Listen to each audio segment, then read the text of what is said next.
Hello YouTube and welcome back to another Dare to Game video. Today we're playing Mount & Blade Bannerlord and I'm going to be showing and telling you how to get married and have kids. So in this game it is kind of important to do this for a couple reasons, one of which being when you start out you're kind of a nobody, and one of the best ways to build up some reputation and establish yourself a little bit more is to get married, and you have to be married to start having kids. And it is important to remember that if you're playing with the characters can be born and die option on, which I definitely recommend because it makes the game a lot more fun, you can eventually and will eventually die. Sometimes it can happen young. I quote-unquote died of old age on a recent playthrough at the age of like 45, so I'm sure I just got sick and died. Obviously that's not very old, but you know, and then I had to take over as someone else.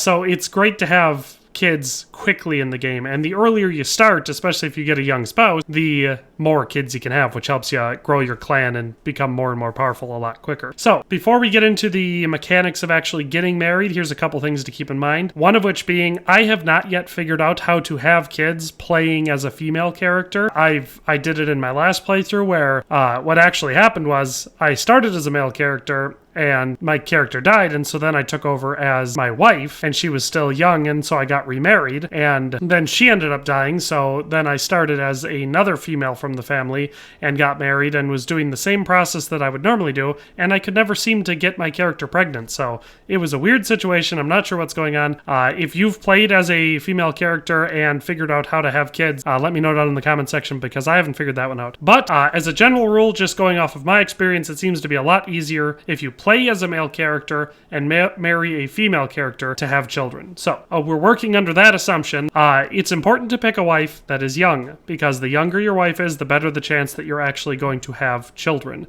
They become marriageable at 18 or 19 years old, and anywhere in the 18 to 24-year-old range is probably what I recommend going for. Now, it's not a hard and fast rule. I've had wives in this game that are far older than that, in their 30s and 40s, and are still having kids. It depends on the person and like their attributes and their skills and stuff, or at least just one of their skills. But it should be kept in mind that it's your best chances of having multiple children in this game are starting with a young wife.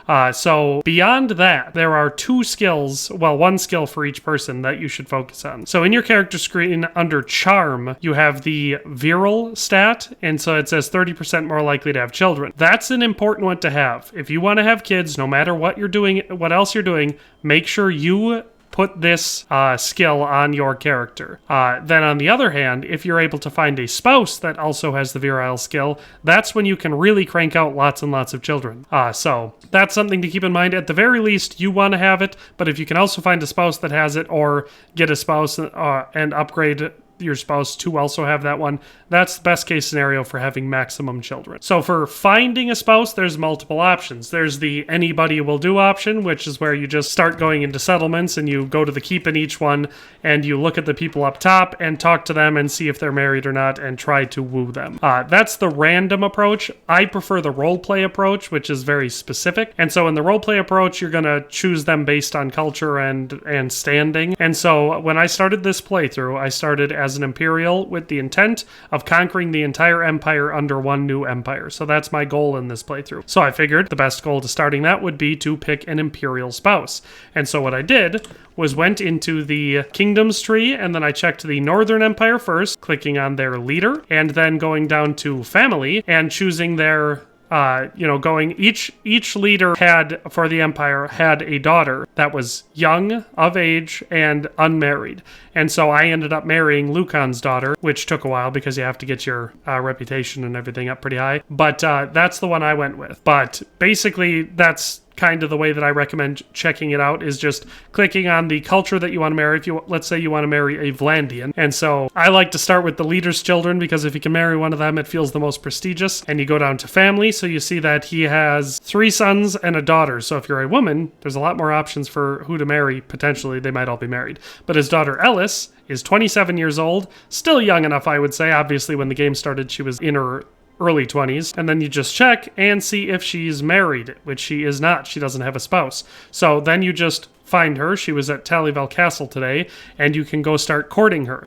It's important to note that the courting process in this game is totally unnecessary. You don't need to do it at all. I used to think you did have to do it, but you definitely don't. So in this game, the process is you go to a town, you find a person, whether it's random or it's a specific person you're looking for, and you talk to them. When you talk to them, it'll come up with options about getting to know each other, and you'll have speech checks that you go through. I can't show you them here because I'm already married in this playthrough, but basically you have to win these speech checks, have a high enough skill or whatever. It tells you what your success chance is on each one of them, and if you succeed, then you move on to the next stage. You do this a couple times, and then you talk about spending more time together, and then you can bring up marriage.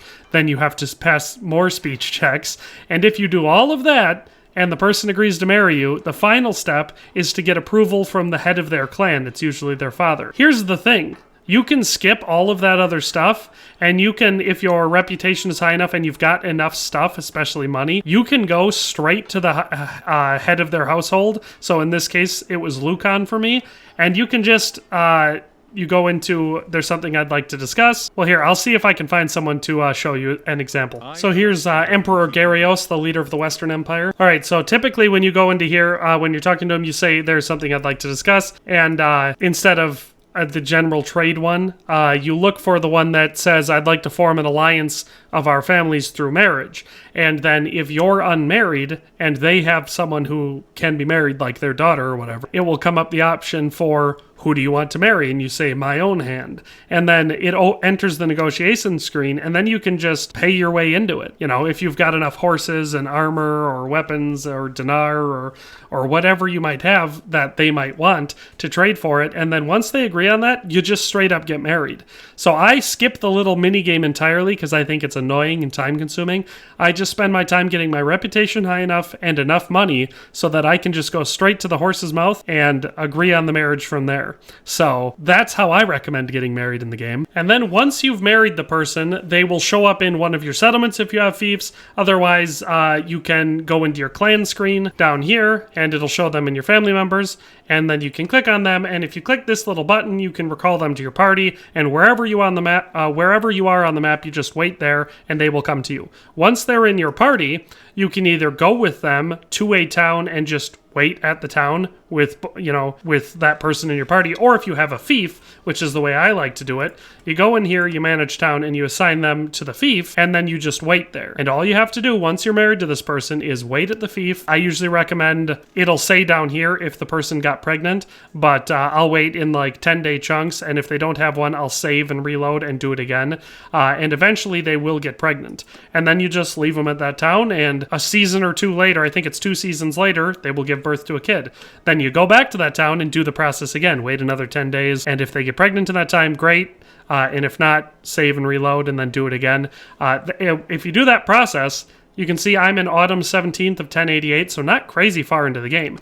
And I've got 4 kids already. If you do that process, it goes decently quick. So like I said, to get married, you can do the little mini game where you court the person and everything, which I find is fun for roleplay, or you can just go straight to their father, usually. Sometimes it's their mother, but and just bring the topic up with them as long as they're eligible. And if you do that, it cuts a lot of the process out. Then once you're married, you just set them up as the governor of your town, if you've got one, or your castle if you've got one, and then wait there until they get pregnant. Or if you don't have any fiefs, the less consistent method is just to go wait at any town with that person in your party. But if you do that, then like I said, follow the process of having more and more kids, you can build yourself a little dynasty. And the earlier in the game you do this, A, the more kids you can have because your spouse will be nice and young, as will you, and B, they will have time to grow up before you die of old age. So that is the process of getting married and having kids. Hopefully I explained that thoroughly enough. It would have been, I guess, cooler if I could have showed you the process of getting married from the start, but it really doesn't take that long if you just go straight to their clan leader and barter with them. But anyway, with all that in mind, thanks a ton for watching. Hope this was useful to you. If you have any questions or things that you'd like me to show you how to do in the game or whatever, let me know down in the comment section. But in any case, that's all for today, and we'll see you next time. Thanks for watching another Dare to Game video. If you liked this video, please leave a like and a comment. If you haven't already, be sure to subscribe to the channel. If you like my content and would like to support this channel, consider becoming a member today for as little as $1.99 a month. It makes a huge difference. But in any case, thanks for watching and have a nice day. I'll see you next time.